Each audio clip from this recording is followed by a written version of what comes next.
اعوذ باللہ من الشیطان الرجیم بسم اللہ الرحمن الرحیم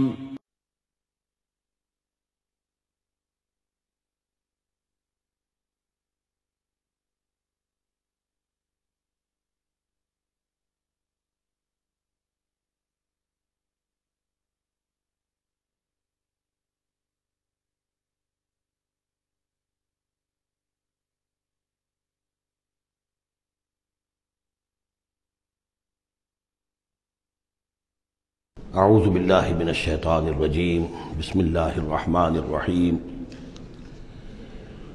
الیہ یرد علم الساعة وما تخرج من ثمرات من اکمامها وما تحمل من انثى ولا تضع الا بعلمه ویوم ینادیہم این شرکائی قالوا آذناک ما منا من شہید وضل عنہم ما كانوا يدعون من قبل وظنوا ما لهم من محیص صدق اللہ العظیم۔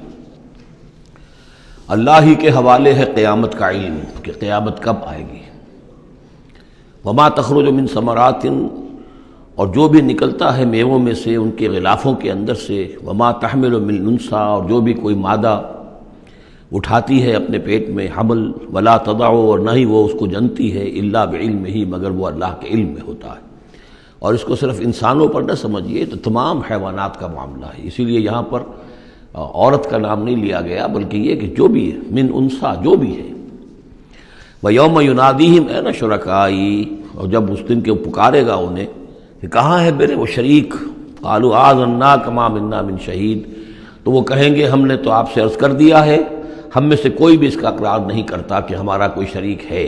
یعنی یہ کہ اس وقت وہ بالکل ایسے بے بس ہو جائیں گے کہ وہ نہیں کہہ سکیں گے کہ ہم نے واقعتاً کسی کو سمجھا تھا کہ وہ ہمارا سہارا ہوگا۔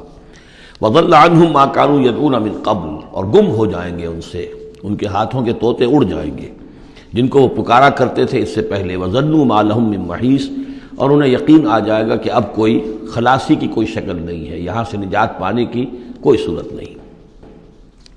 لا يسأم الانسان من دعاء الخیر، انسان نہیں تھکتا ہے خیر مانگتے ہوئے، اگر اس کے پاس دولت ہے اور مانگے گا، اور نعمتیں ہیں اور مانگے گا۔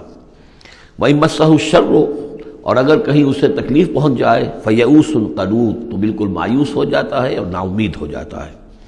وَلَئِنْ أَذَقْنَاهُ رَحْمَةً مِنَّا مِن بَعْدِ ضَرَّاءَ مَسَّتْهُ، اور اگر ہم انہیں اپنی رحمت کا مزہ چکھا دے اس کے بعد کہ اسے کوئی تکلیف پہنچی تھی، لَيَقُولَنَّ هَٰذَا لِي، تو وہ کہے گا یہ تو میرا ہے ہی، یہ تو میری اپنی صلاحیت ہے، میں نے اپنے مسائل کو حل کر لیا، میں نے جتنی بھی مشکلات تھیں میں نے بڑے اپنے ناخن تدبیر سے تمام عقدے حل کر لیے۔ وَمَا أَظُنُّ السَّاعَةَ قَائِمَةً، یہ بالکل وہی الفاظ ہیں کہ جو سورہ کہف میں آئے ہیں کہ دو اشخاص کا مکالمہ ہوا تھا، میں نہیں سمجھتا کہ قیامت وغیرہ کوئی قائم ہونے والی شے ہے۔ وَلَئِن رُجِعْتُ، وہاں رُدِدْتُ ہے، یہاں رُجِعْتُ ہے، اور اگر مجھے لوٹا ہی دیا گیا، گویا کہ بالفرض، جیسا کہ تم کہتے ہو، اگر واقعتاً ہو ہی گیا، اول تو میرا گمان نہیں ہے، یہ ڈکوسلا سا معلوم ہوتا ہے مجھے، اگر ہو ہی گیا، اِلَىٰ رَبِّي إِنَّ لِي عِندَهُ لَلْحُسْنَىٰ، تو میرے لیے تو پھر وہاں اور اچھائی ہوگی، اس لیے کہ جب یہاں مجھے نوازا ہے، اللہ نے سب کچھ دیا ہے، عزت دی ہے، پیسے دیے ہیں، دولت دی ہے، اولاد دی ہے، تو ظاہر بات ہے کہ میرے اندر کچھ ہے جو اسے پسند آیا ہے، تو یہ کہاں چلا جائے گا؟ میرے اندر جو خیر ہے، جو میرے اندر اللہ تعالیٰ کی محبوبیت کی کوئی چیز ہے، تو وہ وہاں بھی قائم رہے گی اور اللہ تعالیٰ وہاں بھی مجھے دے گا۔ فَلَنُنَبِّئَنَّ الَّذِينَ كَفَرُوا بِمَا عَمِلُوا، تو پھر ہم پوری طریقے سے جتلا دیں گے ان کافروں کو جو کچھ کے عمل انہوں نے کیے ہوں گے۔ وَلَنُذِيقَنَّهُم مِّنْ عَذَابٍ غَلِيظٍ، اور انہیں لازماً مزہ چکھائیں گے بہت ہی گاڑھے عذاب کا۔ وَإِذَا أَنْعَمْنَا عَلَى الْإِنسَانِ أَعْرَضَ وَنَأَىٰ بِجَانِبِهِ، اور جب ہم انسان پر نعمتوں کی بارش کر دیتے ہیں تو پھر وہ ذرا اپنا رخ پھیر لیتا ہے اور اپنی جانب ایک جانب کو مڑ جاتا ہے، پہلو موڑ لیتا ہے۔ وَإِذَا مَسَّهُ الشَّرُّ فَذُو دُعَاءٍ عَرِيضٍ، اور جب کوئی تکلیف اسے پہنچتی ہے تو بڑی لمبی چوڑی دعائیں کرنے لگتا ہے۔ قُلْ أَرَأَيْتُمْ إِنْ كَانَ مِنْ عِنْدِ اللَّهِ ثُمَّ كَفَرْتُمْ بِهِ، اے نبی ان سے کہیے کہ ذرا سوچو، تھوڑی دیر کے لیے فرض کر لو کہ یہ جو میں پیش کر رہا ہوں قرآن یہ اللہ ہی کی طرف سے ہو، امکان تو ہے نا، 1%، 2%، 3%، کسی درجے میں تو امکان ہے۔ ثُمَّ كَفَرْتُمْ بِهِ، اور پھر تم نے اس کا کفر کیا، من اضل ممن ہوا فی شقاق بعید، تو کون ہوگا زیادہ بھٹکا ہوا اس سے کہ جو اس طرح کی زدہ کے اندر جا پڑا ہے۔ یعنی سوچو ذرا، غور کرو، جیسے اس سے پہلے آیا ہے کہ کہ میں تم سے کہتا ہوں ایک ایک کر کے دو کر کے اکیلے اکیلے دو مل کر گفتگو کرو، سوچو سمجھو کہ کیا اس شخص کے اندر کوئی دیوانگی کے آثار ہیں، کوئی ان کے اندر کوئی کبھی ان کی زندگی کے اندر اس سے پہلے جو 40 برس ان کو تمہارے درمیان بسر کی ہے کبھی کوئی جھوٹ بولا ہے۔ اب یہ آخری مرتبہ پھر قرآن مجید کا ذکر آ رہا ہے، اور یہ سب سے اہم ہے ہمارے اس موجودہ دور کے لحاظ سے۔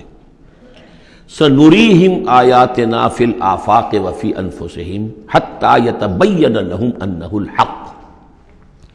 ان قریب ہم انہیں دکھائیں گے اپنی آیات، آفاق میں بھی، یہ پوری کائنات جو ہے، آسمان اور زمین، آفاق، وفی انفسہم، ان کی اپنی جانوں کے اندر بھی، حتیٰ یتبین لہم انہ الحق، یہاں تک کہ یہ بات بالکل واضح ہو جائے گی ان کے لیے، مبرہن ہو جائے گی کہ یہ قرآن حق ہے۔ اس سے اشارہ ہو رہا ہے اس معلومات کے ایکسپلوژن کی طرف کہ جو آج ہو رہا ہے، اور یہ کوئی زیادہ پرانی بات نہیں ہے، یہ زیادہ یوں سمجھیے کہ یہ سائنس کی ڈیولپمنٹ 200 برس کا ہے معاملہ، اور اس میں بھی جو ایکسپلوژن ہوا ہے یہ تو ہاف سینچری سے زیادہ کا مسئلہ نہیں، اسی کے اندر ہوا ہے۔ اور اصل میں آج کے دور میں قرآن مجید کے اعجاز کو ثابت کرنے کے لیے کہ یہ معجزہ ہے، سب سے اہم پہلو یہ ہے۔ تو میں نے جو تعارفی گفتگو کی تھی اس دورہ ترجمہ قرآن سے پہلے، تو میں نے عرض کیا تھا کہ قرآن مجید کے اعجاز کے پہلو بے شمار ہیں، کس کس پہلو سے قرآن معجزہ ہے ہم اس کا احصار نہیں کر سکتے، لیکن موٹی بات یہ سمجھ لیجئے کہ جب قرآن نازل ہوا ہے تو اس کا معجزہ ہونا سب سے زیادہ اس اعتبار سے تھا کہ اپنی ادبیت، اپنی فصاحت، اپنی بلاغت کے اعتبار سے معجزہ تھا، اور اسی پہلو سے چیلنج کیا گیا۔ تمہارے ہاں شعراء ہیں، تمہارے ہاں خطباء ہیں، تمہارے ہاں ادب کا بڑا ذوق ہے، کوئی اس جیسی ایک صورت بنا کر لے آؤ۔ باقی یہ کہ نہ بھی سائنسی معلومات تھی ان کے پاس، دوسرے یہ کہ جو فینومینا آف دی نیچر ہیں قرآن میں، جو آسمان زمین دیکھو، اب ظاہر بات ہے اس وقت وہ آدمی کیا دیکھ رہا تھا، اپنی ننگی آنکھ سے جو کوئی دیکھتا تھا وہی دیکھ رہا تھا نا، لیکن آج انسان دیکھ رہا ہے ٹیلیسکوپس کی مدد سے، آج انسان دیکھ رہا ہے مائکروسکوپس کی مدد سے، الیکٹرانک مائکروسکوپ سے، آج جو انسان کے معلومات کا ذریعہ جو ہے، تو گویا کہ وہ آیات الہیہ جو قرآن مجید میں جن کے اشارے کر دیے گئے، ان کو جو 1400 برس قبل کا انسان دیکھ رہا تھا اور جو انہیں آج کا انسان دیکھ رہا ہے، وہ زمین و آسمان کا فرق ہے۔ اور ہوتے ہوتے یہ ثابت ہوتا چلا جا رہا ہے کہ جو کچھ قرآن مجید نے کہا تھا وہی حق ہے۔ اس میں اگرچہ ابھی کچھ حصے رہ گئے ہیں، لیکن بہت سے پہلو ہیں جو واضح ہو رہے ہیں، اور روزانہ کوئی شکل ایسی آتی ہے کہ جس سے کہ ان سائنسی حقائق سے قرآن مجید کا حق ہونا ثابت ہوتا ہے۔ لہذا آج کے دور میں اس کام کو بہت اہمیت حاصل ہے کہ اس کے لیے محنت کی جائے، کوشش کی جائے۔ اب اتفاق کی بات ہے کہ یہ کام کیا بھی ہمارے ہاں، تو بہرحال جو سب سے بڑی نمایاں کتاب ہے وہ ایک فرینچ سرجن نے کیا، وہ ایمان لے آئے، مورس بکائی، لیکن یہ کہ کسی مسلمان کو یہ توفیق نہیں ہوئی کہ وہ مطالعہ کرتا ان سائنسز کا، اور ان کے حوالے سے پھر وہ کمپیریٹو اسٹڈی کرتا بائبل اور قرآن کے مابین، اور پھر کہتا اور دعوے کے ساتھ کہہ سکتا کہ سائنسی جو بھی انکشافات آج تک ہوئے ہیں قرآن کا ایک حرف بھی غلط ثابت نہیں ہوا۔ ہاں، قرآن مجید کے ان الفاظ سے جو معنی پہلے سمجھے گئے تھے جبکہ معلومات کا دائرہ محدود تھا وہ غلط ہو سکتے ہیں، لیکن قرآن کا لفظ غلط ثابت نہیں ہوا۔ آج قرآن کا وہ لفظ زیادہ اجاگر ہو کر، روشن ہو کر، جیسا کہ میں نے آپ سے عرض کیا علقہ، اب علقہ کہاں سے لے آئے؟ اب یہ علقہ فائدہ، فؤاد، فائدہ اس سے ہے، تو یہ چیزیں اب اور زیادہ واضح ہوتی جا رہی ہیں۔ یا کہ تمام اجرام سماویہ کا کل فی فلک یسبحون، جتنا آج معلوم ہے یہ پہلے تو معلوم نہیں تھا۔ کئی دور آئے ہیں، پہلے انسان سمجھتا تھا زمین ساکن ہے، سورج چلتا ہے، پھر سوچا کہ نہیں یہ تو سورج ساکن ہے، زمین چلتی ہے۔ آج ہمیں معلوم ہے کوئی شے ہے ہی نہیں، سکون محال ہے قدرت کے کارخانے میں، کوئی ذرہ بھی جو ہے اندر، جو ایک ایٹم ہے وہاں بھی حرکت ہے، وہ نیوٹرونز جو ہیں وہ کس طریقے سے چکر لگا رہے ہیں بے تابانہ، حرکت ہی حرکت ہے۔ تو اس اعتبار سے قرآن مجید جدید سائنسی اکتشافات کے ذریعے سے جس طریقے سے اس کے حقائق مبرہن ہو رہے ہیں، اس پر زیادہ توجہ کی ضرورت۔ البتہ اس میں تکلف کرنا اور زبردستی کرنا نہیں، جہاں وہ بات ابھی واضح نہیں ہے صاف مان لو، جو بھی ہم سورہ آل عمران میں پڑھ آئے ہیں کہ یہ بات ابھی واضح نہیں ہے، لیکن ہمیں یقین ہے کل من عند ربنا، یہ سب اللہ کی طرف سے ہے۔ وقت آئے گا کہ ثابت ہو جائے گا کہ جو کچھ قرآن نے جو الفاظ استعمال کیے تھے، جو حقیقت منکشف ہوگی، وہ عین ان الفاظ میں صحیح فٹ ہو جائے گی، اگرچہ ابھی ہم اس کی وضاحت نہیں سمجھ سکتے۔ تو جہاں تکلف نہ کیا جائے، تصنع نہ کیا جائے، کھینچتان نہ کی جائے، یہ نہ کیا جائے، یہ بعض لوگوں نے یہ کیا ہے، لیکن یہ کہ جہاں تک کہ وہ حقائق ثابت ہو چکے ہوں تو ان کو بہرحال استعمال میں لایا جانا چاہیے کہ قرآن مجید کی حقانیت کو اس کے ذریعے سے مبرہن کیا جائے۔ اب دیکھیے یہ لفظ جو آیا ہے سنوریہم، اب سین جب آتا ہے فعل مضارع پر تو مستقبل کی بات بن جاتا ہے، مستقبل میں ہم دکھائیں گے انہیں اپنی نشانیاں۔ اب ظاہر بات ہے سائنس جو ہے وہ اسٹڈی کر رہی ہے، ایکسپلور کر رہی ہے، خلا کو ایکسپلور کر رہی ہے، اور سمندروں میں ایکسپلوریشن ہو رہی ہے، آرکٹک اور انٹارکٹک کی ایکسپلوریشن، کہاں کہاں تک انسان پہنچا ہے، کیسی جان جوکھوں میں ڈال کر لوگوں نے جو ہے وہ چیزیں جو ہے معلومات کا خزانہ جمع کیا ہے۔ سنریہم آیاتنا فی الآفاق وفی انفسہم حتی یتبین لہم انہ الحق، یہ بات اور مبرہن ہوتی جائے گی، مزید واضح ہوتی جائے گی، مزید اجاگر ہوتی جائے گی، قرآن حق ہے۔ اولم یکفی بربک انہ علی کل شیء شہید، کیا کافی نہیں ہے یہ بات تیرے رب کے لیے کہ وہ تو ہر چیز پر گواہ ہے، ہر کائنات کی ہر شے اس کی نگاہوں کے سامنے ہے۔ لیکن آج سے 1400 برس پہلے وہ انہی الفاظ میں اس نے بیان کیا تھا جسے اس وقت کا انسان سمجھ سکتا۔ وہ باتیں آج کے حوالے سے جو باتیں آ رہی ہیں وہ بیان کر دی جاتی ہیں، سمجھ میں کس کی آتی نہیں۔ انہم فی مریۃ من لقاء ربہم، آگاہ ہو جا یہ لوگ اپنے رب سے ملاقات کے بارے میں دھوکے میں پڑے ہوئے، شکوک و شبہات میں پڑے ہوئے۔ الا انہ بکل شیء محیط، آگاہ ہو جا وہ ہر چیز پر محیط ہے، ہر چیز کا احاطہ کیے ہوئے ہے۔ سورۃ الشورى، اور یہ سورت جو ہے اب ان 4 سورتوں میں یوں سمجھ لیے کہ کلائمیکس ہے، اس مضمون کا کلائمیکس، نقطہ عروج یہاں آ رہا ہے، اور وہ ہے اجتماعی عملی توحید۔ انسان جو ہے ایک متمدن حیوان ہے، یہ مانتے ہیں سب لوگ، تمدن مل جل کر رہتا ہے، اسے اجتماعی نظام وجود میں آتا ہے۔ اجتماعی نظام کے مختلف پہلو ہم نے شمار کیے ہیں، ایک معاشرتی نظام ہے، اس سے بھی پہلے عائلی نظام ہے، خاندانی نظام ہے، پھر معاشرتی نظام ہے، پھر اقتصادی یا معاشی نظام ہے، پھر سیاسی نظام ہے۔ یہ تمام جو نظام ہیں یہ جب تک کہ اللہ کی حاکمیت کے تابع نہیں ہوتے تو گویا کہ اجتماعی سطح پر تو توحید نہیں ہے، وہ تو شرک ہے۔ پھر افراد جو ہیں اکیلے اکیلے اس میں ہو سکتے ہیں موحد ہوں، اور وہ کس شکل میں ہوں گے؟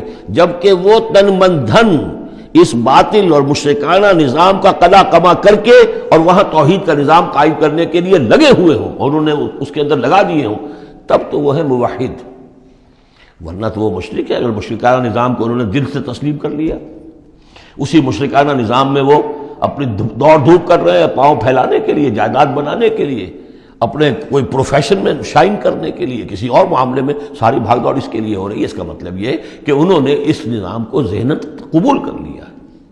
تو جنہوں نے اس طاغوت کو قبول کر لیا انہوں نے اللہ کا انکار کیا، چاہے وہ نمازیں پڑھتے ہوں بلکہ تہجد بھی پڑھتے ہوں۔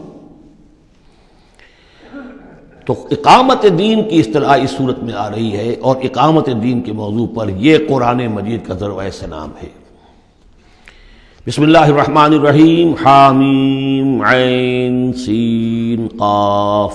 یہ ویسے تو 2 صورتوں میں سے ایک ہے جس میں 5 حروف آئے ہیں، ایک ہم پڑھ چکے ہیں کاف ہا یا عین صاد، لیکن یہ اس اعتبار سے منفرد ہے کہ حامیم علیحدہ اور عین سین قاف علیحدہ، تو 2 آیتیں اس سورہ مبارکہ کی یہ منفرد ہے کہ جو حروف مقطعات پر مشتمل ہے۔ مجھے اس سورہ مبارکہ سے بھی جو ایک خصوصی مناسبت ہے وہ میں عرض کر ہی دوں کہ سب سے زیادہ تو سورہ حدید، لیکن مکی قرآن میں سورہ حدید کا جو متوازن اور اس کا جو بدل ہے وہ سورہ شورى ہے۔ جو مقام سورہ حدید کو حاصل ہے مدنی قرآن میں، وہی مقام سورہ شورى کو حاصل ہے مکی قرآن میں، اور یہ بھی دیکھ لیجئے کہ تقریباً یہ دگنی ہے اس سے، اس کی آیات ہیں 29، اس کی آیات ہیں 53، اور چونکہ مکی قرآن جو ہے وہ دگنا ہے مدنی قرآن سے اپنے حجم کے اعتبار سے۔ کذالک یوحی الیک والی الذین من قبلک اللہ العزیز الحکیم، کذالک اسی طرح وحی کرتا ہے اللہ اے نبی آپ کی طرف، اور ان لوگوں کی طرف بھی کرتا رہا ہے جو آپ سے پہلے تھے، وہ اللہ جو العزیز ہے الحکیم ہے۔ اب یہ کذالک کس چیز کی طرف اشارہ ہو رہا ہے؟ ایک تو یہ کہ جو بھی لوگ تھے اس وقت ان کے سامنے تھا کہ جس طریقے سے حضور کہتے تھے مجھ پر وحی آئی ہے، اور ایک اس سورہ مبارک کے آخر میں بھی آ جائے گا وحی کی قسمیں، جن کا کہ میں نے اس تعارف قرآن والے لیکچر میں ذکر کیا تھا، تو وہاں آگے جا کر آ جائے گا کہ وحی کس کس طور سے آتی ہے، انسانوں پر آتی رہی ہے۔ تو کذالک کی تشریح اس صورت میں وہاں ملے گی۔ لہو ما فی السماوات و ما فی الارض، اسی کا ہے جو کچھ کہ ہے آسمانوں میں اور جو کچھ کہ ہے زمین میں، وہو العلی العظیم، اور وہ بہت بلند و بالا ہے اور بہت عظمت والا ہے۔ تکاد السماوات یتفطرن من فوقہن، آسمان قریب ہے کہ اوپر سے پھٹ پڑے، یعنی اوپر ان کے اتنا بوجھ ہے، اتنا وزن ہے، اتنے فرشتے ہیں۔ ایک حدیث میں آتا ہے کہ بالشت بھر جگہ بھی خالی نہیں ہے جہاں کوئی نہ کوئی فرشتہ اللہ کا یا سربسجود نہ ہو یا کھڑا نہ ہو قیام میں اللہ تعالیٰ کے لیے۔ تو یہ کیفیت ہے وہاں پہ۔ وما یعلم جنود ربک الا ہو، تیرے رب کے جو لشکر ہیں انہیں کوئی جانتا ہی نہیں سوائے خود اس کے، تو وہ پھٹ پڑنے کے تیار ہیں۔ بل ملائکۃ یسبحون بحمد ربہم، یہ سورہ مومن میں یہ بات آ چکی ہے کہ فرشتے جو ہیں وہ اہل زمین میں سے جو اہل ایمان ہیں ان کے لیے استغفار کرتے رہتے ہیں۔ والملائکۃ یسبحون بحمد ربہم، وہ اپنے رب کی تسبیح کے ساتھ حمد بھی کرتے ہیں، ویستغفرون لمن فی الارض، اور زمین والوں کے لیے جو زمین میں ہے اہل ایمان ان کے لیے استغفار کرتے رہتے ہیں۔ الا ان اللہ هو الغفور الرحیم، آگاہ ہو جاؤ یقینا اللہ ہی غفور ہے، اللہ ہی رحیم ہے۔ والذین اتخذوا من دونہ اولیاء، اور وہ ہستیاں کہ جنہیں ان لوگوں نے سمجھ لیا اولیاء، حمایتی، مددگار، بچانے والا، شافع، اور ان کے ذریعے سے تقرب حاصل کر لیں گے۔ اللہ حفیظ علیہم، اللہ تعالیٰ خود ان کا بھی نگران اللہ ہے۔ وما انت علیہم بوکیل، اور اے نبی آپ کو ان کے ذمہ دار نہیں ہے۔ وَكَذَلِكَ أَوْحَيْنَا إِلَيْكَ، کذالک پھر آ گیا، جیسے کذالک پہلی آیت میں تھا اور یہ 7ویں آیت میں بھی ہے، اس کذالک کا مفہوم آگے جا کے واضح ہوگا۔ اسی طرح ہم نے وہی کیا ہے آپ کی طرف اے نبی، قرآنا عربیا، یہ قرآن عربی، لِتُنذِرَ أُمَّ الْقُرَىٰ وَمَنْ حَوْلَهَا، تاکہ آپ خبردار کر دیں بستیوں کی ماں یا بستیوں کی جڑ، سب سے بڑی بستی، سب سے اہم بستی۔ یہ ہم پڑھ چکے ہیں سورہ قصص کی آیت نمبر 59 میں آیا تھا، حتیٰ نبعث فی امہا رسولا، جو بھی علاقہ ہے اس کی جو مرکزی بستی ہے ہم عذاب نہیں بھیجتے رہے جب تک کہ اس کی مرکزی بستی کے اندر رسول نہ بھیج دیں۔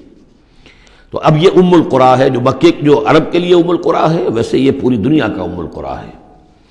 لتنذر ام القریٰ، اگر حضرت آدم واقعتاً یہ بات صحیح ہے کہ بیت اللہ حضرت آدم کا بنایا ہوا ہے، تو معلوم ہوا کہ پوری دنیا کا جو ہے واقعتاً ام القریٰ پھر یہی ہے، بیت العتیق، بہت پرانا گھر، تاکہ آپ خبردار کریں ام القریٰ کے رہنے والوں کو، من حولہا، اور جو ان کے ارد گرد ہیں۔ یہ مفہوم پہلے بھی آ چکا، میں نے عرض کیا ارد گرد جو ہے وہ تو دائرے کھینچتے جائیے تو پوری دنیا اس میں آ جائے گی۔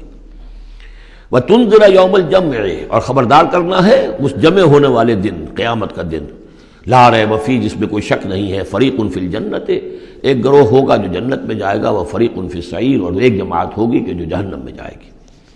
وَلَوْ شَاءَ اللَّهُ لَجَعَلَهُمْ أُمَّةً وَاحِدَةً، اگر اللہ چاہتا تو انہیں ایک ہی امت بنا دیتا، سبھی مومن ہوتے۔ وَلَٰكِن يُدْخِلُ مَن يَشَاءُ فِي رَحْمَتِهِ، لیکن نہیں، یہ تو اللہ تعالیٰ داخل کرتا ہے جو چاہتا ہے، جو خواہش مند ہوتا ہے، جو اس کی قیمت ادا کرنے کو تیار ہے، اس کو اپنی رحمت میں داخل کرتا ہے۔ یہ مفت میں وہ اللہ تعالیٰ اپنی یہ رحمت اور اپنی جنت جو ہے مفت میں دینے کو اس نے نہیں بنائی ہے، جو چاہتا ہے اس کا ارادہ کرے پھر اس کی قیمت ادا کرے۔ ان اللہ اشتری من المؤمنین انفسهم واموالهم بان لهم الجنہ والظالمون ما لهم من ولی ولا نصیر، اور جو ظالم ہوں گے، مشرک ہوں گے، کافر ہوں گے، ان کا پھر نہ کوئی ولی اور حمایتی ہے اور نہ کوئی مددگار ہے۔ ابھی اتخذوا من دونہ اولیاء، دوبارہ وہی بات آئی کہ انہوں نے اللہ کے سوا جو ہے کہ اپنے اور حمایتی اختیار کر لیے ہیں۔ فاللہ هو الولی، تو اے کم عقلو، اللہ ہی ہے ولی، ایک ہی ولی ہے، بس اس کو پکڑو، اسی کو اپنا ولی مانو۔ اللہ ولی الذین آمنوا یخرجہم من الظلمات الی النور وہو یحیی الموتیٰ، وہی ہے کہ جو زندہ کرے گا مردوں کو، وہو علی کل شیء قدیر، اور وہ ہر چیز پر قادر ہے۔ وَمَا اخْتَلَفْتُمْ فِيهِ مِنْ شَيْءٍ فَحُكْمُهُ إِلَى اللَّهِ، یہاں سے اب مضمون شروع ہو رہا، اس کی تمہید بن رہی ہے۔ تمہارے مابین جو بھی اختلاف ہو اس کے فیصلے کا حق اللہ کے پاس ہے، حاکم وہ ہے، اس کے لیے ہے حاکمیت، sovereignty belongs to him and him alone۔ سروری زیبا فقط اس ذات بے ہمتا کو ہے، حکمراں ہے ایک وہی، باقی بتانے آزری۔ اس کی حاکمیت کے تحت پورا نظام زندگی کا آ جائے گا تو اس کا نام ہے اللہ کا دین قائم ہو گیا۔ توحید بالفعل اس پورے نظام میں قائم ہو گئی، ایک اللہ کی حکومت، ایک اللہ کی مرضی، ایک اللہ کا قانون۔ ذالکم اللہ ربی علیہ توکل، تو وہ ہے اللہ میرا رب، اس پر میں نے توکل کیا ہے۔ وإلیہ انیب، اور اسی کی طرف میرا رجوع کرنا ہے۔ فاطر السماوات والارض، وہ آسمانوں اور زمین کا پیدا فرمانے والا ہے۔ جعل لکم من انفسکم ازواجا، اس نے تمہاری ہی نوع سے تمہارے لیے بیویاں بنا دی، جوڑے بنا دیے. وَمِنَ الْأَنْعَامِ أَزْوَاجًا، اسی طرح چوپایوں میں بھی ہر سپیشیز کے اندر نر بھی ہے مادہ بھی ہے. يَذْرَؤُكُمْ فِيهِ، اسی سے وہ تمہاری افزائش کرتا ہے، افزائش نسل، اسی سے تمہیں پھیلاتا ہے. لَيْسَ كَمِثْلِهِ شَيْءٌ، اس کی یونیک ہستی، اس کے مثال کی سی بھی کوئی شے نہیں. اب کیا کریں؟ ایک چیز ایبسلیوٹ نیگیشن کے لیے ہماری زبان میں کوئی اسلوب ہے ہی نہیں. اس جیسی کوئی شے نہیں، اس کی سی کوئی شے نہیں، اس کی مثال کی سی بھی کوئی شے نہیں. اب یہ اس سے زیادہ یہ اور اس کے اندر ایمفیسس کا ایبسلیوٹلی یونیک، لا مثل لہ ولا مثال لہ ولا نضد لہ ولا ند لہ. وہ جو بھی آپ الفاظ اتنے بھی جمع کرتے رہیں گے.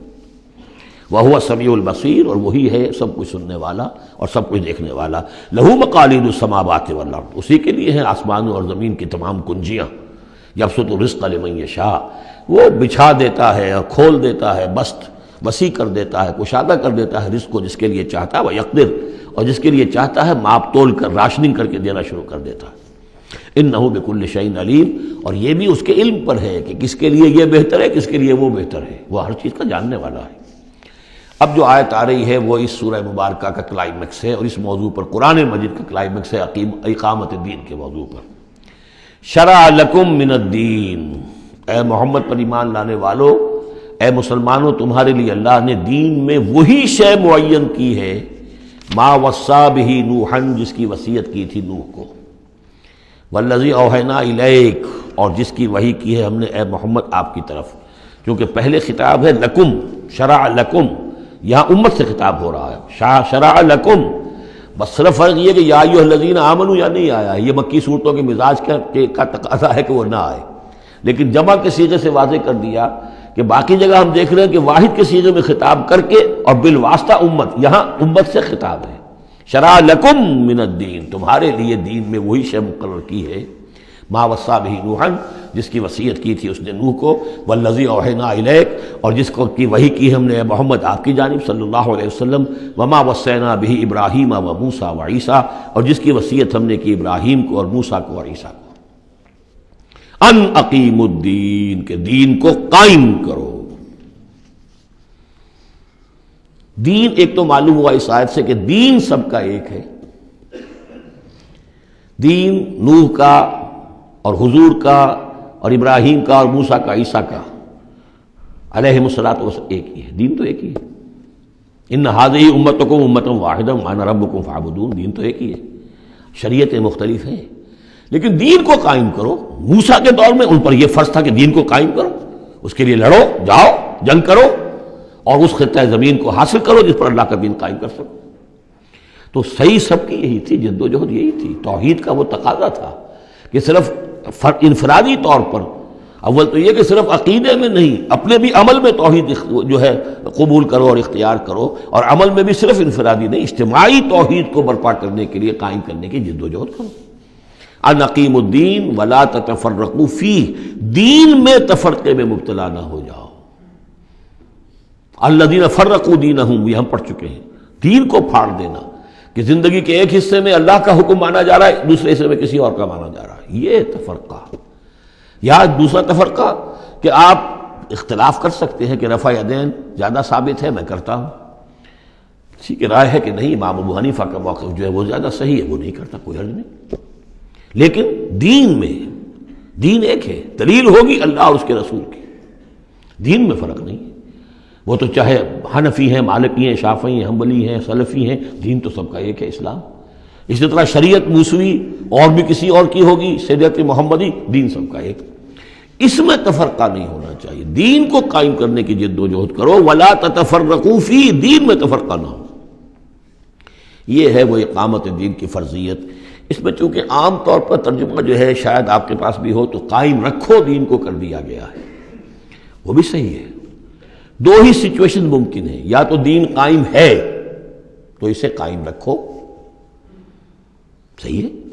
خیمہ اگر کھڑا ہے تو کھڑا رکھا جائے گا کہ آندھی آ رہی ہے تو آپ اس کی رسیوں کو پکڑ رہے ہیں، اس کے بانسوں کو پکڑ کر کھڑے ہو رہے ہیں تاکہ خیمہ گر نہ جائے. اس کو قائم رکھو. خیمہ گر گیا تو کھڑا کرو. اب اثر نو سے آپ ریکٹ کریں گے۔ تو یہ دونوں ترجمے بالکل صحیح ہیں، قائم کرو قائم رکھو، قائم ہے تو قائم کرو، قائم نہیں ہے تو رکھو، اور قائم نہیں ہے تو قائم کرو۔ ان اقیموا الدین ولا تتفرقوا فیہ کبر علی المشرکین ما تدعوہم الیہ، بہت بھاری ہے یہ مشرکین پر بات جس کی طرف اے نبی آپ ان کو بلا رہے ہیں۔ انہوں نے تو زندگی تقسیم کی ہوئی ہے، جو خدا کا ہے وہ خدا کو دو، اور جو قیصر کا ہے وہ قیصر کو دو، حکومت کا ہے وہ حکومت کو دو، اور جو مولوی کا حق ہے وہ مولوی کو دو۔ اب یہ تقسیم ہے جس پر دنیا چل رہی ہے، اور اس پر اگر فرض کیجئے علماء بھی راضی ہو گئے، ٹھیک ہے، ہمیں تو جو کچھ ہے وہ مل ہی رہا ہے نا، تو وہ تو پھر گویا کہ اس دین کی طرف ہی ہو گئی۔ جس نے اس تقسیم کے اوپر اپنے دل کو مطمئن کر لیا، جس نے ریکنسائل کر لیا ذہناً اپنے آپ کو اس تقسیم کے ساتھ، اس کا پھر اللہ سے کوئی تعلق نہیں۔ کبر علی المشرکین ما تدعوہم، اسی وجہ سے آتا ہے نا دو جگہ، اور ایک دفعہ تو ہم پڑھ چکے ہیں سورہ توبہ کے اندر، هو الذی ارسل رسولہ بالہدی ودین الحق لیظہرہ علی الدین کلہ ولو کرہ المشرکون، چاہے یہ مشرکوں کو کتنا ہی ناگوار ہو، لیکن اللہ نے محمد کو بھیجا ہی اس لیے ہے تاکہ وہ دین کو پورے کے پورے نظام زندگی پر غالب کرے، چاہے مشرکوں کو کتنا ناگوار ہو، مشرک تو پسند نہیں کرے گا اس کو۔ اللہ یجتبی الیہ من یشاء، اللہ جس کو چاہتا ہے اپنی طرف کھینچ لیتا ہے، وَيَهْدِي إِلَيْهِ مَن يُنِيبُ، اور جو خود رجوع کرتا ہے اس سے وعدہ ہے اس کا کہ ہدایت دے گا۔ یہ اللہ کی شان ہے، اللہ کسی کو راہ چلتے کو بلا لیتا ہے۔ اس کو صوفیہ کہتے ہیں سالک مجذوب اور مجذوب سالک۔ کچھ لوگ ایسے ہوتے ہیں کہ جو بڑی محنت کرتے ہیں، مشقت کرتے ہیں، سلوک طے کر رہے ہیں، روحانی منزلیں طے کر رہے ہیں، پھر کہیں جا کر وہ ایسی جگہ پر پہنچے کہ وہ کہہ سکتے ہیں کہ ہاں آپ کسی مقام پر آ گئے ہیں، اللہ کا کوئی قرب حاصل ہو گیا۔ ایک وہ ہوتے ہیں جنہیں اللہ پہلے کھینچ کے اپنے قریب کر لیتا ہے پہلے، اور پھر وہ سلوک طے کرتے ہیں، تو کچھ لوگ اس قسم کے ہوتے ہیں۔ صدیقین جو ہیں وہ سالک مجذوب ہیں، شہداء جو ہیں وہ مجذوب سالک ہیں، کھینچ لیا حضرت عمر کو اللہ تعالیٰ نے۔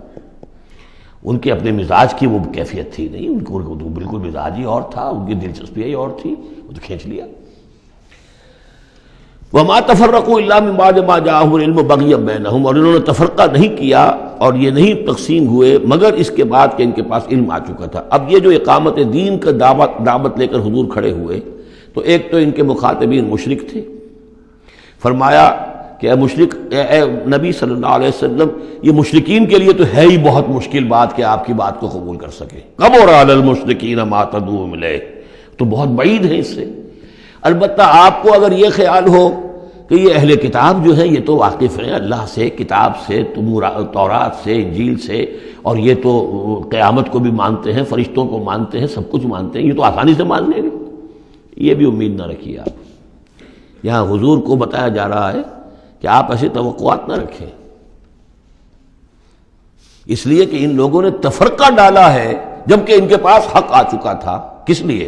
وَمَا تَفَرَّقُوا إِلَّا مِن بَعْدِ مَا جَاءَهُمُ الْعِلْمُ بَغْيًا بَيْنَهُمْ، یہ آپس میں زندم زدہ ہے، آپس میں کون اوپر اور کون نیچے کی بحث میں یہ پڑے ہوئے ہیں، تو یہ آپ کو کیسے اوپر مان لیں گے؟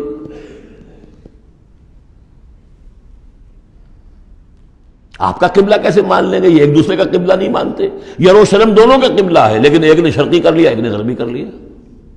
جب اہل کتاب جو ہے آپس میں جھگڑ رہے ہیں، لڑ رہے ہیں، وَهُمْ يَتْلُونَ الْكِتَابَ، اور جبکہ وہ پڑھ رہے ہیں ایک ہی کتاب۔ قالت اليهود ليست النصارى على شيء وقالت النصارى ليست اليهود على شيء وهم يتلون الكتاب۔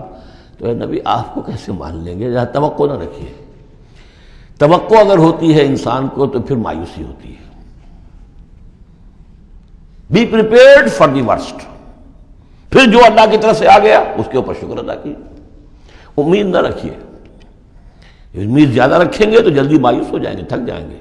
کبر علی المشرکین، اب یہ دیکھیے اقامت دین کی جد و جہد اتنی مشکل شے ہے کہ حضور سے کہا جا رہا ہے کہ آپ جلدی کامیابی کی توقع نہ رکھیں۔ مشرکین کے لیے تو خیر یہ بہت بھاری ہے ہی، ان اہل کتاب سے بھی کوئی توقع نہ رکھیے۔ وما تفرقوا الا من بعد ما جاءهم العلم بغيا بينهم ولولا كلمة سبقت من ربك الى اجل مسمى، اور اگر وہ بات پہلے ہی سے تیرے رب کی جانب سے طے نہ ہو چکی ہوتی کہ ان کے لیے ایک اجل مسمى، ایک معین وقت ہے، لقضي بينهم، ان کے جو اختلافات ہیں ان کے فیصلے ابھی چکا دیے جاتے۔ وَإِنَّ الَّذِينَ أُورِثُوا الْكِتَابَ مِن بَعْدِهِمْ، اور جو لوگ کتاب کے وارث ہوئے ہیں ان کے بعد، لَفِي شَكٍّ مِّنْهُ مُرِيبٍ، وہ دھوکے میں پڑے ہوئے ہیں، شکوک و شبہات میں مبتلا ہو گئے۔ جب اللہ تعالیٰ کسی امت کو کتاب دیتا ہے اور اس امت کے اندر جو ہے پھر وہاں کے نوجوان فرض کیجئے تیسری چوتھی پانچویں نسل میں آ کر دیکھتے ہیں کہ جو اس کتاب کے عالم ہیں، پڑھنے پڑھانے والے ہیں، آپس میں دست و گریبان ہیں، لڑ رہے ہیں، ان کی زندگیوں کو بھی ہم دیکھتے ہیں تو وہ بھی اسی طرح کے دنیا دار ہیں جیسے ہم ہیں، تو ان کا اعتماد کتاب پر سے اٹھ جاتا ہے کہ ہم نے تو یہ کتاب پڑھی نہیں، انہوں نے تو پڑھی ہوئی ہے، یہ تو اس کتاب کو پیے ہوئے ہیں، اور پھر ان کا کردار یہ ہے۔ تو کیا ہے اس کتاب میں؟ پھر ذرا نوٹ کیجئے اس کو، وَإِنَّ الَّذِينَ أُورِثُوا الْكِتَابَ مِن بَعْدِهِمْ لَفِي شَكٍّ مِّنْهُ مُرِيبٍ، ان کے اندر شکوک و شبہات، ریب پیدا ہو جاتے ہیں۔ فَلِذَلِكَ فَادْعُ، فَلِذَلِكَ فَادْعُ، تو اے نبی آپ اسی کی دعوت دیتے رہیے، دیتے رہیے۔ ذالکہ کا اشارہ کدھر ہوگا؟ ان اقیم الدین، اقامت دین کی دعوت دیتے رہیے، دیتے رہیے۔ وَاسْتَقِمْ كَمَا أُمِرْتَ، آپ کو اقامت دین کا حکم دیا گیا ہے، دین کو غالب کرنے کی جد و جہد کے لیے آپ کو بھیجا گیا ہے، آپ اسی پر جمے رہیے۔ Never settle for anything less, یہ تو چاہیں گے کمپرومائز کرنا، وَدُّوا لَوْ تُدْهِنُوا فَيُدْهِنُونَ، یہ کافر تو چاہیں گے کہ آپ ذرا نرم پڑے تو وہ بھی نرم پڑ جائیں، لیکن آپ نہیں، آپ کھڑے رہے۔ الحق من ربکم، سورہ کہف میں ہم پڑھ چکے ہیں، الحق من ربکم فمن شاء فلیؤمن ومن شاء فلیکفر، یہ حق ہے تمہارے رب کی طرف سے، جو چاہے پورے پر ایمان لائے، جو چاہے چھوڑ دے، دفع ہو جائے۔ اللہ کو تمہاری ضرورت نہیں ہے، تمہیں اللہ کی ضرورت ہے۔ فلذلک فادع واستقم کما امرت ولا تتبع اهواءهم، ان کی خواہشات کی پیروی نہ کیجیے۔ یہی بات ہے جو پھر آگے سورہ بقرہ میں آئی، آگے اس لیے کہہ رہا ہوں کہ نازل تو بعد میں ہوگی نا، ابھی 5-6 سال کے بعد نازل ہوگی سورہ بقرہ۔ لن ترضی عنک الیہود ولا النصارى حتی تتبع ملتہم، اے نبی یہ یہودی اور نصرانی آپ سے راضی نہیں ہوں گے جب تک کہ آپ ان کی پیروی نہ کریں۔ وہ تو کہیں گے ہمارے پیچھے چلو، ہماری گدیاں ہیں، ہماری خانقاہیں چلی آ رہی ہیں، ہمارے مدرسے ہیں، ہمارے یہاں پہ یہ جو ہے مسندیں ہیں ہمارے پیچھے چلو، ہم تمہارے پیچھے کیوں چلیں؟ بڑی اہم ہے یہ 3 آیتیں، بڑی اہم ہے، بڑی اہم ہے۔ شرع لکم من الدین سے شروع ہو کر اور یہ 15ویں آیت، فلذلک فادع واستقم کما امرت ولا تتبع اهواءهم وقل آمنت بما انزل اللہ من کتاب، اور کہہ دیجئے کہ میرا ایمان تو ہے اس کتاب پر جو اللہ نے نازل کی ہے۔ یہ گویا کہ خلاصہ آ گیا یہ سورہ حامیم سجدہ کا، وہ کتاب 6 دفعہ جو کتاب کا ذکر اس میں آیا ہے۔ اس کی دعوت ہے تو اس کتاب کے ذریعے سے، استقامت ہے تو اس کتاب کو پڑھنے سے استقامت ہوگی۔ اتل ما اوحی الیک من کتاب ربک واقم الصلاۃ ان الصلاۃ تنہی عن الفحشاء والمنکر وَأُمِرْتُ لِأَعْدِلَ بَيْنَكُمْ، اور کہہ دیجئے مجھے حکم ہوا ہے تمہارے مابین عدل قائم کروں۔ تم مجھے کوئی واعظ نہ سمجھو، واعظ گو، واعظ قصہ گو، واعظ کہنے کے لیے آئے، اچھی باتیں کہیں، لوگ بھی گردن جھکا کے سن لیتے ہیں، یہ بھی واعظ کہہ کے چلے جائیں گے، کچھ خدمت کر دیں گے ان کی، اللہ خیر صلی اللہ، ایک محفل ہم نے منعقد کر لی، ثواب ہو گیا۔ حضور نے فرمایا مجھے حکم ہوا ہے عدل قائم کروں، جیسے کہ حضرت ابو بکر نے کہا تھا، لوگوں جب بیعت خلافت ہوئی ہے تم میں سے ہر کمزور میرے نزدیک قوی ہوگا جب تک کہ اسے اس کا حق دلوا نہ دوں، اور ہر قوی ضعیف ہوگا جب تک کہ اسے حق وصول نہ کروں۔ عدل کو قائم کرنے کے لیے مجھے بھیجا ہے۔ وَأُمِرْتُ لِأَعْدِلَ بَيْنَكُمْ اللہ ربنا وربکم، ویسے اللہ ہمارا بھی رب ہے تمہارا بھی رب ہے، لنا اعمالنا ولکم اعمالکم، ہمارے لیے ہمارے اعمال ہے تمہارے لیے تمہارے اعمال ہے، لا حجت بیننا، آپس میں حجت بازی کرنے کا کوئی فائدہ نہیں۔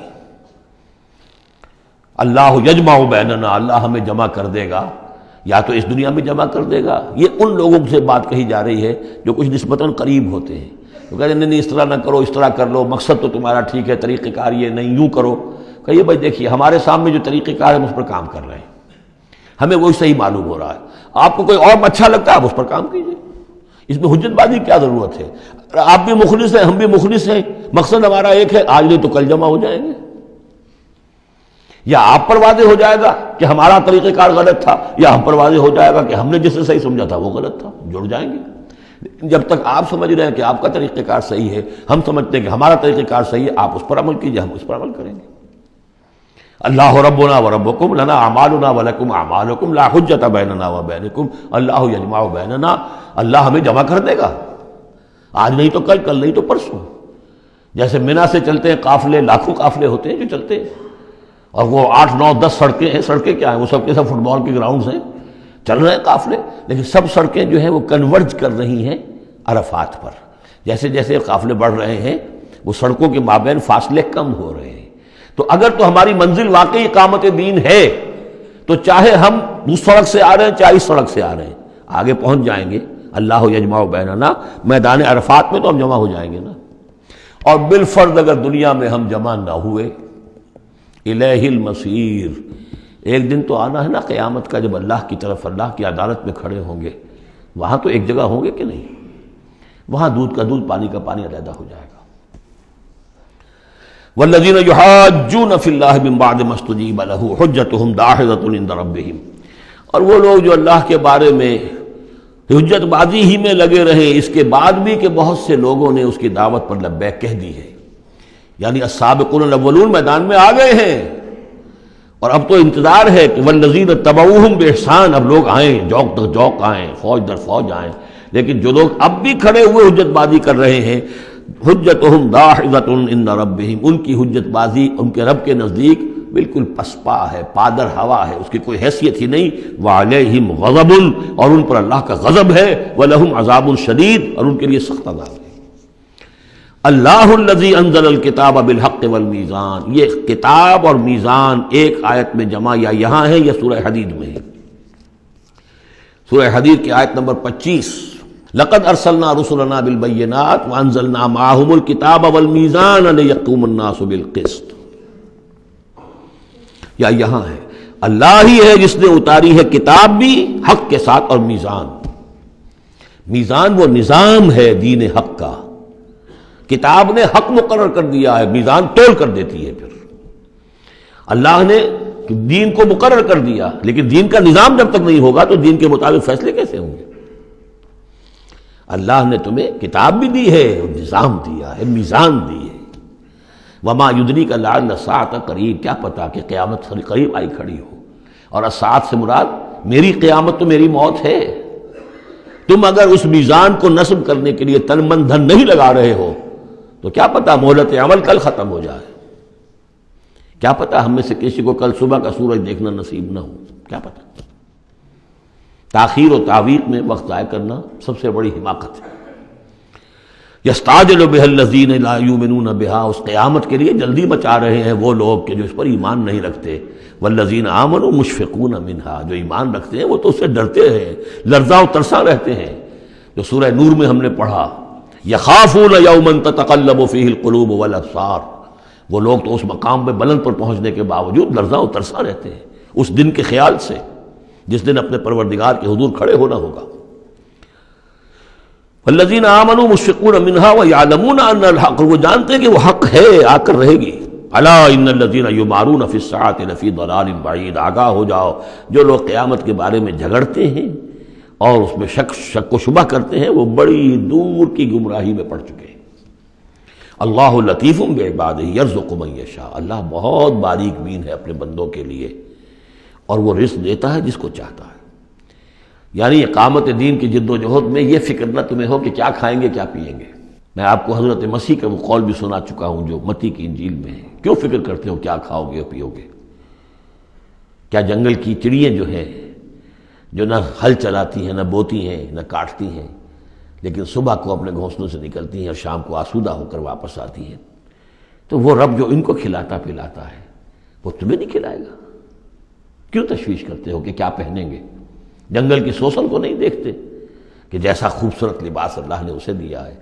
سلیمان بھی اپنی ساری شان و شوکت کے باوجود ویسی پوشاک نہیں رکھتا تھا.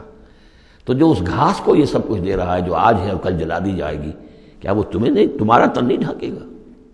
لیکن تمہیں ایمان نہیں ہے. تو فرمایا اللہ لطیف ہے اپنے بندوں کے لیے. ایک دفعہ یکسو ہو کر فیصلہ تو کرو کہ اب اپنے آپ کو وقف کرنا ہے اس کام کے لیے. اللہ تعالیٰ وہاں سے رزق دے گا جہاں سے تمہیں گمان تک نہیں ہوگا.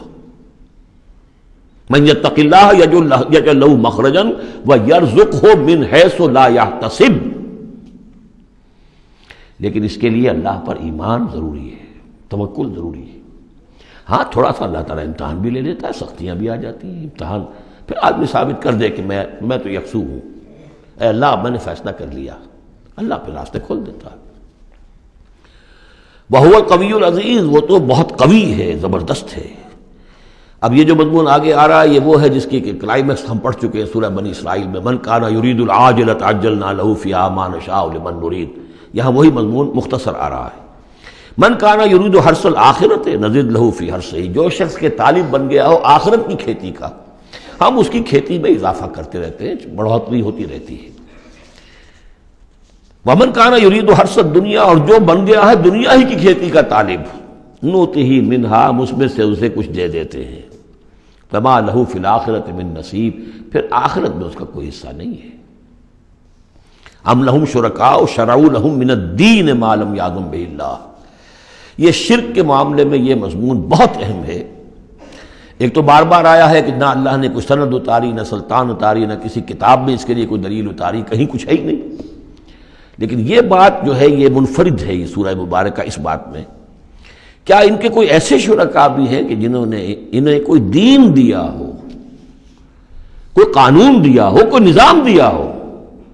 لات عزا منات ہبل، کوئی انہوں نے تمہیں کتاب دی ہے، کوئی شریعت دی ہے، کوئی نظام دیا؟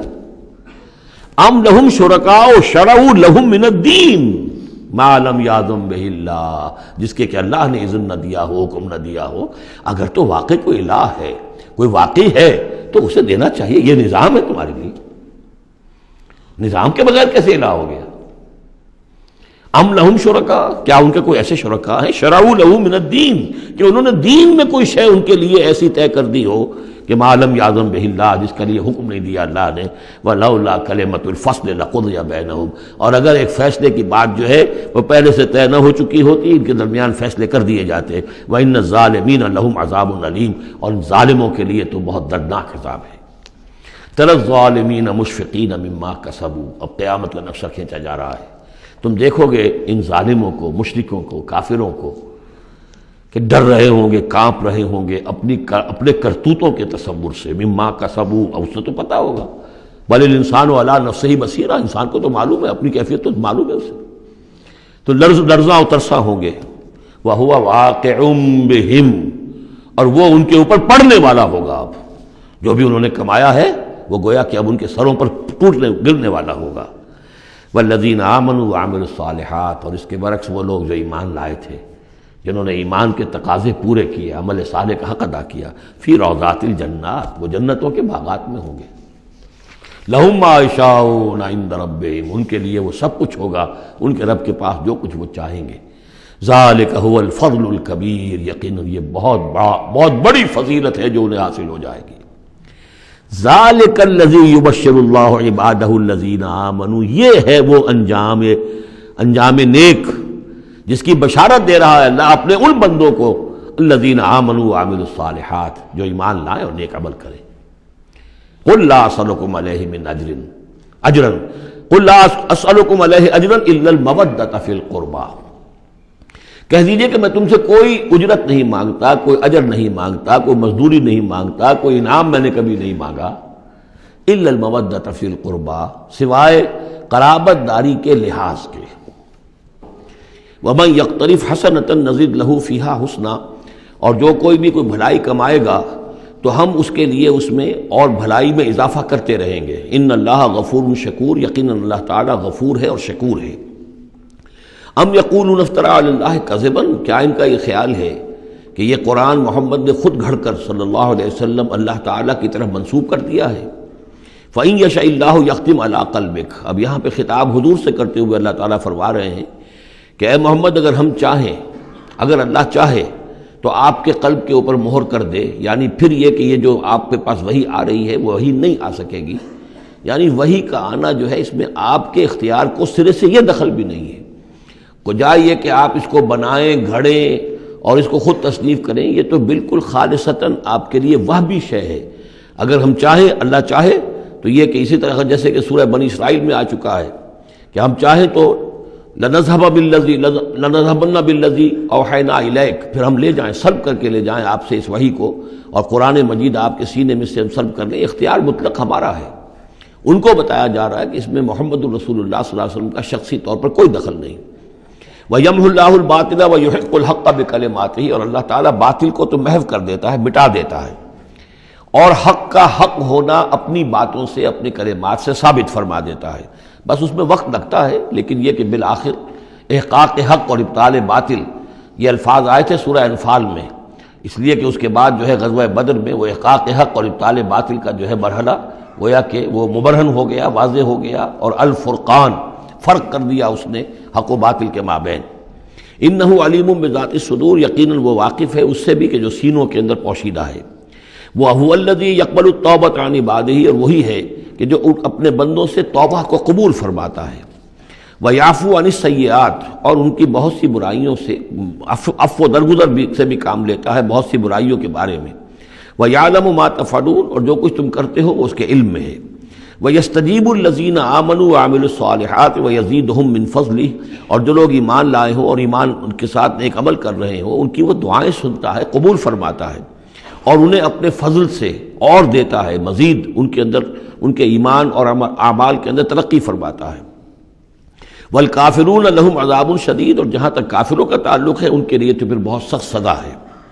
وَلَوْ بَسَطَ اللَّهُ الرِّزْقَ لِعِبَادِهِ لَبَغَوْا فِي الْأَرْضِ، اگر اللہ تعالیٰ نے اپنے بندوں کے لیے زمین میں رزق کو کھول دیا ہوتا، خزانے جو ہے بہت کشادہ کر دیتا، ہر ایک کو بالکل با فراغت ہر وقت بسہولت رزق مل رہا ہوتا، تو پھر تو یہ زمین میں اور زیادہ سرکشی کرتے. ابھی ان کا حال یہ ہے کہ محنت کرنی پڑتی ہے، مشقت کرنی پڑتی ہے، تب ان کو 2 وقت کی روٹی ملتی ہے، تب تو ان کی سرکشی کا یہ عالم ہے. وَلَوْ بَسَطَ اللَّهُ الرِّزْقَ لِعِبَادِهِ لَبَغَوْا فِي الْأَرْضِ وَلَٰكِن يُنَزِّلُ بِقَدَرٍ مَّا يَشَاءُ، لیکن اللہ تعالیٰ نازل کرتا ہے اندازے کے مطابق جو چاہتا ہے. انہ بعبادہ خبیر بصیر، یقیناً وہ اپنے بندوں کے حالات سے باخبر بھی ہے اور دیکھ بھی رہا ہے. وہو الذی ینزل الغیث، اور وہی ہے کہ جو بارش برساتا ہے، من بعد ما قنطوا، جبکہ وہ مایوس ہو چکے ہوتے ہیں، یعنی موسم گزر رہا ہے اور بارش نہیں ہوئی ہے تو دلوں کے اوپر جو ہے مایوسی کے سائے گہرے ہوتے جا رہے ہیں، لیکن اچانک پھر اللہ تعالیٰ بارش برسا دیتا ہے. وَهُوَ الَّذِي يُنَزِّلُ الْغَيْثَ مِن بَعْدِ مَا قَنَطُوا وَيَنشُرُ رَحْمَتَهُ، اور بارش کے برسنے سے پھر اس کی رحمت جو ہے وہ پھیل جاتی ہے، عام ہو جاتی ہے، اس کا بستر بچھ جاتا ہے. وَهُوَ الْوَلِيُّ الْحَمِيدُ، اور یقیناً وہی ہے کہ جو پشت پناہ ہے، مددگار ہے، حامی ہے، اور اپنی ذات میں ستودہ صفات ہے، اسے کسی حمد کی حاجت نہیں ہے. وَمِنْ آیَاتِهِ خَلْقُ السَّمَاوَاتِ وَالْأَرْضِ، اور اس کی نشانیوں میں سے ہے آسمان اور زمین کی تخلیق. وما بث فیہما من دابہ، اور یہ کہ ان دونوں میں جو اس نے جاندار پھیلا دیے ہیں. ظاہر بات ہے کہ آسمانوں میں فرشتے ہیں، زمین میں آپ کو معلوم ہے حیوانات ہیں، حشرات الارض ہیں، طرح طرح کے جاندار ہیں، اور پھر انسان ہیں. وہو علی جمعہم اذا یشاء قدیر، اور وہ جب بھی چاہے گا ان کو جمع کرنے پر قادر ہے. چاہے وہ پھیل گئے ہیں، پوری زمین میں پھیل گئے، آسمانوں میں پھیلے ہوئے ہیں، لیکن جب اللہ چاہے گا انہیں جمع کر لے گا. وما اصابکم من مصیبت فبما کسبت ایدیکم، اور تم پر جو کوئی بھی مصیبت آتی ہے تو در حقیقت وہ تمہارے اپنے ہاتھوں کے کرتوتوں کی وجہ سے. ویعفو عن کثیر، اور بہت سے تمہاری جو خطائیں ہیں ان سے تو اللہ تعالیٰ عفو کرتا رہتا ہے، معاف کرتا رہتا ہے، تمام غلطیوں پر نہیں پکڑتا، البتہ کچھ غلطیوں کے اوپر اس کا خمیازہ کچھ تھوڑا بہت تمہیں اس دنیا میں بھی دکھا دیتا ہے. وما انتم بمعجزین فی الارض، اور تم اللہ تعالیٰ کو نہ تو زمین کے اندر ہرا سکتے ہو، شکست دے سکتے ہو، اور گویا کہ یہاں پر مخفف معنی ولا فی السماء، جس طرح کہ اس سے پہلے آ بھی چکا ایک مقام پر، نہ آسمان میں، یعنی یہ کہ اللہ تعالیٰ کی مشیت کو کوئی شخص جو ہے اس کو شکست نہیں دے سکتا، اس کی اپنی تدبیر ہے، وہ فعال لما یرید ہے، جو ارادہ کر لیتا ہے کر گزرتا ہے. وما لکم من دون اللہ من ولی ولا نصیر، اور نہیں ہے تمہارے لیے اللہ کے سوا کوئی ولی اور نہ مددگار. ومن آیاتہ الجوار فی البحر کالأعلام، اور اس کی نشانیوں میں سے وہ جہاز بھی ہیں جو چلتے ہیں دریاؤں میں اور سمندر میں، اور ایسے ہیں جیسے پہاڑ ایسے جہاز، بڑے بڑے جہاز. ان یشاء یسکن الریح، اگر اللہ چاہے تو وہ ہوا کو کھڑا کر دے، ہوا کو ساکن کر دے. اس لیے کہ ظاہر بات ہے یہ بادبانی جہاز ہوتے تھے جو چلتے تھے اور ہوا ہی انہیں لے کر چلتی تھی. ان یشاء یسکن الریح، اگر اللہ چاہے تو وہ ہوا جو ہے ساکن ہو جائے. فیظللن رواکد علی ظہرہ، تو پھر وہ کھڑے کے کھڑے رہ جائیں گے سمندر کی پیٹھ پر، یعنی سمندر کے جو ہے پانی کی سطح پر وہ کھڑے رہ جائیں گے. ان فی ذلک لآیات لکل صبار شکور، یقیناً اس میں نشانیاں ہیں ان سب لوگوں کے لیے جو صبر کرنے والے ہوں اور جو شکر کرنے والے ہوں. او یوبقہن بما کسبوا، یا پھر اللہ تعالیٰ ان کو غرق کر دے، تباہ کر دے ان جہازوں کو ان کے گناہوں کی پاداش میں، وَيَعْفُو عَنْ كَثِيرٍ، لیکن اللہ تعالیٰ بہت سی گناہوں سے اور بہت سی خطاؤں اور تقصیرات سے تو درگزر فرماتا رہتا ہے۔ وَيَعْلَمَ الَّذِينَ يُجَادِلُونَ فِي آيَاتِنَا مَا لَهُم مِّن مَّحِيصٍ، اور تاکہ انسان جان لے کہ جو ہماری آیات میں جو جھگڑا کر رہے ہیں، کٹ حجتیاں کر رہے ہیں، کہ ان کے لیے بھاگنے کی کوئی جگہ نہیں ہے۔ یہ مضامین جو آئے ہیں سورہ مبارکہ میں، وہ جو عام مکی صورتوں کے مضامین ہیں، وہی رد و قضا، وہی ان کے ساتھ گفتگو مشرکین کے ساتھ، کفار کے ساتھ۔ لیکن اب اس صورت کا اقامت دین، جو اس کا جو اصل جو ایکسس ہے، اس کا جو عمود ہے، اس کے اعتبار سے دوسرا نہایت اہم مقام اب آ رہا ہے۔ 8 آیات ہیں۔ اقامت دین کی جد و جہد کرنے والوں میں کیا اوصاف ہونے چاہیے؟ اگر یہ اوصاف نہیں ہوں گے تو وہ اقامت دین کی جد و جہد نہیں کر سکیں گے۔ تو یہاں پر نقشہ کھینچا جا رہا ہے اس سیرت کا، اس کردار کا، کہ جو لوگ یہ طے کر لیں کہ ان صلاتی و نسکی و محیای و مماتی للہ رب العالمین، جو اصولی طور پر ایک عزم کر لیں کہ اب ہمیں اپنی بہترین توانائیاں اور قوتیں صرف کرنی ہے اللہ کے دین کو قائم کرنے کے لیے، تو ان کے اندر کیا اوصاف پیدا ہونے چاہیے۔ وہ جو علامہ اقبال کا ایک بڑا سادہ سا شعر ہے، ہو صداقت کے لیے جس دل میں مرنے کی تڑپ، پہلے اپنے پیکرے خاکی میں جاں پیدا کرے۔ تو یہ اوصاف اپنے اندر پیدا کرو تاکہ تم اقامت دین کی جد و جہد کے لیے واقعتاً موضوع ہو سکو۔ پہلی بات، فما اوتیتم من شیء فمتاع الحیات الدنیا، جو شے بھی تمہیں دنیا میں دی گئی ہے بس وہ دنیا کی زندگی کا ساز و سامان ہے، برتنا ہے۔ وما عند اللہ خیر و ابقا، اور جو کچھ اللہ کے پاس ہے وہ خیر ہے اور باقی رہنے والا ہے۔ للذین آمنوا وعلی ربہم یتوکلون، ان لوگوں کے لیے کہ جو ایمان رکھتے ہو اور اللہ پر، اپنے رب پر توکل کریں۔ یعنی پہلی بات یہ کہ دنیا و ما فیہا سے ان کا قلبی تعلق جو ہے وہ اس طرح کا ہو جائے کہ اس کی کوئی اہمیت اور وقت ان کے دل میں نہ رہے، اور انہیں یقین ہو جائے کہ اصل میں ہمارا مطلوب آخرت ہے، ہمیں جو چاہیے وہ آخرت ہے، اور اس کی طلب ان کے دل کے اندر راسخ ہو چکی ہو۔ جب تک یہ بے رغبتی نہیں ہوگی دنیا سے، اگر کہیں بھی یہ دنیا کی محبت جو ہے کہیں وہ لگی ہوئی ہے، پھانس آپ کے دل میں چبھی ہوئی ہے، تو ہو سکتا ہے کہ وہ کہیں اڑنگا لگائے گی، اور آپ جو ہے اپنے خیال میں تو بڑی ترقی کر رہے ہیں اقامت دین کی جد و جہد میں، لیکن کہیں وہ ایسی اڑنگا لگائے گی کہ اوندھے منہ نیچے گریں گے۔ پہلا فیصلہ یہ ہے کہ آدمی طے کر لے کہ میں طالب آخرت ہوں یا طالب دنیا ہوں، اور نمبر 2 یہ کہ توکل اللہ پر۔ یہ ایک آیت کے اندر یہ 2 شرطیں آئی۔ اب آگے چلیے، والذین یجتنبون کبائر الاسم والفواحش، اور وہ لوگ کہ جو اجتناب کرتے رہیں بڑے بڑے گناہوں سے اور بے حیائی کے کاموں سے۔ ظاہر بات ہے کہ اپنی سیرت کو ان چیزوں سے اگر پاک نہیں کریں گے تو اس قدم میں، اس میدان میں آگے نہیں بڑھ سکتے۔ لیکن یہاں دوبارہ نوٹ کر لیجئے کہ یہی مضمون سورہ نساء میں آ چکا ہے، ان تجتنبوا کبائر ما تنہون عنہ نکفر عنکم سیئاتکم وندخلکم مدخلا کریما۔ دوسری مرتبہ اب یہاں آ گیا ہے، یعنی یہ کہ اقامت دین کے جو جد و جہد کرنے والے ہوں انہیں کبائر کے بارے میں اصل میں زیادہ حساس ہونا چاہیے۔ صغائر کے معاملے میں جس قدر زیادہ حساس ہم ہو گئے ہیں وہ اصل میں ایک بالکل غلط رخ ہے۔ صغائر کے بارے میں کم اور کبائر کے بارے میں ہو اصل۔ صغائر تو از خود بھی ان الحسنات یذهبن السیئات، جو نیکیاں ہم کرتے ہیں اس سے خود بخود بھی وہ ایسے صغیرہ گناہ جو ہے معاف ہوتے چلے جاتے ہیں، لیکن ہو جاتا ہے الٹا برعکس ہو جاتا ہے معاملہ کہ ایک آدمی ان چیزوں میں تو بہت ہی جزرس ہو جائے اور بہت ہی باریک بین ہو جائے، لیکن جو حضرت مسیح کے الفاظ ہیں کہ مچھر تو چھانتے ہو اور سموچے اونٹ نکل جاتے ہو، یہ صورتحال جو ہے یہ بڑی ہی یوں سمجھیے کہ پیتھولوجیکل کنڈیشن ہے، یہ بیماری کی صورت ہے۔ یہ ہے کہ بڑے بڑے گناہوں سے اپنے آپ کو پاک کرو اور فواحش سے اور بے حیائی سے۔ وَإِذَا مَا غَضِبُوا هُمْ يَغْفِرُونَ، اور یہ کہ اگر کبھی کہیں غصہ آ جائے، جیسا کہ ہم پڑھ چکے ہیں سورہ حامیم سجدہ میں بھی کہ وَإِمَّا يَنزَغَنَّكَ مِنَ الشَّيْطَانِ نَزْغٌ، وہ اگر شیطان کی کوئی چھوٹ لگنے ہی لگے تو فوراً اللہ کی پناہ طلب کرو۔ وَإِذَا مَا غَضِبُوا هُمْ يَغْفِرُونَ، جب انہیں غصہ آتا ہے تو اس غصے کو ڈھانپ دیتے ہیں، غصے کو پی جاتے ہیں۔ غفر کے معنی ڈھانپ دینا ہے، ویسے اس کے جو عام ترجمہ ہے معاف کر دیتے ہیں، بجائے اس کے کہ غصے میں کسی پر حملہ کریں اور کسی سے انتقام لیں، بلکہ اس کے اندر عفو کی صورت ہو جب غصہ آئے۔ ایک ہے سوچ سمجھ کر کوئی اقدام کرنا ہے، کوئی آپ نے چیلنج کرنا ہے کسی باطل کو اور اس میں کوئی آگے بڑھ کر آپ کو اقدام کرنا ہے، وہ اور بات ہے۔ ایک ہے کہ غصے میں آ کر کوئی اقدام کیا جائے۔